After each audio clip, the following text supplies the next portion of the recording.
Una de les coses que he après de la teràpia gestal és a expressar-me amb claredat i expressar allò que em molesta o que em fereix, allò que m'agrada i allò que no m'agrada.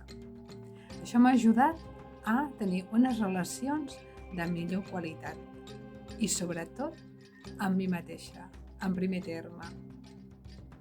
A vegades, com a terapeuta, hem de dir coses que no ens agraden, coses que no t'agradarà escoltar com a pacient i que al mateix temps són necessàries perquè t'ajudin a obrir els ulls.